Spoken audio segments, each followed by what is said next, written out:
For today's video, gagawa tayo ng dishwashing pangdagdag sa negosyo ni Kumaring Marie. At ayun na nga, kumuha na ako ng mega box. Si Mangot Yarn, nalinapag ko na.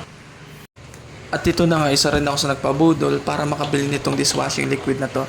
Nakuryos ako kasi ang daming gumagawa. Ang daming nakikitang gumagawa ng ganito. So ayun, first time ko nga palang gumawa ng ganitong dishwashing. Kaya hindi na ako makapag-antay, binuksan ko na nga. Apat na material lang pala makagawa ka ng dishwashing. Andyan yung fresh calamansi, bubble booster, surfactant, at last but not the least, yung ating thickener. So ayan lang yung laman. Ayan nga pala yung instruction guide. Ay, baliktad. Yan. Blah blah blah blah blah blah blah blah blah blah blah. Basahin nyo na lang ako, nabasa ko na. Lagay na nga pala ako ng dalawang plastic bottle na tag 8 liters. Pwede rin mineral, pwede rin tubig gripo. Yan na yung kinuha kong mega box kanina. Unti-unti ko na palang binubuhos yung tubig bago ko i-pass forward.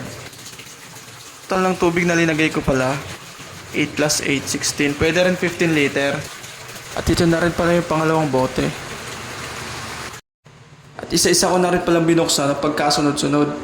At ito nga pala yung una, yung bubble booster. Kalat nyo lang pala para mabilis matunaw. Tiknot nga pala, kaya mega pulse yung ginamit ko kasi wala kaming timba. Pwede naman na kahit ano.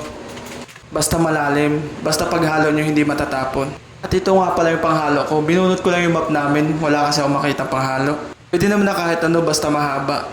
At sinunod ko na rin pala yung surfactant. At take note guys, dapat hinahalo nyo na paikot, dahan-dahan. Naka-fast forward pala yan guys, kala nyo mabilis. Dapat yung gupit nyo ng plastic maliit lang, ganyan, para hindi bigla. Kasi pag ginupit nyo yung buo, baka bumilog sa may tubig. Continuous halo lang para makuha yung gusto. Na-experience ko nga pala sa paggawa ng DIY dishwashing. Parang hindi lalayo sa pagluluto ng matatamis na kakanin. Ayan, tiyagaan lang talaga, halo lang ng halo. Kung may tiyaga, may nilaga. At ayan na nga, pinipiga ko na yung supot. Sabi nga ng isang brand, ang trademark nila, simut sarap kasama. Halo lang ng halo para magsama-sama lahat ng materyales. Bayan kung ano-ano na lang sinasabi ko ah.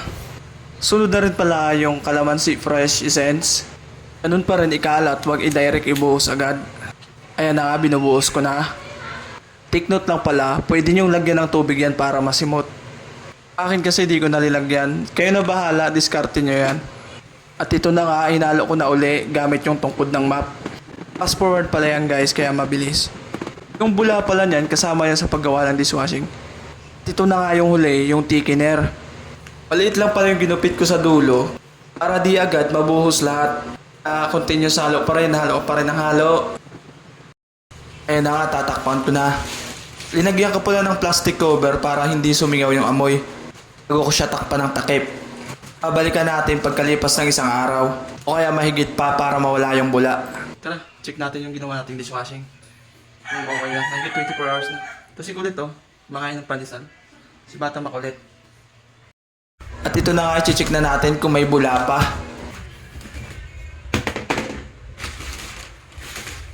Ayun siya oh, okay na. May bula pa rin, pero okay na yan. Tanggalin na lang natin yung bula. Tapos ilalagay pa rin natin dito sa pinagkuhaan natin ng tubig. Bali ano to? Bali tig 8 liters. Salin ko na nga sa 8 liters. Gumamit lang ako ng disposable. Wala kasi ako nakitang imbudo.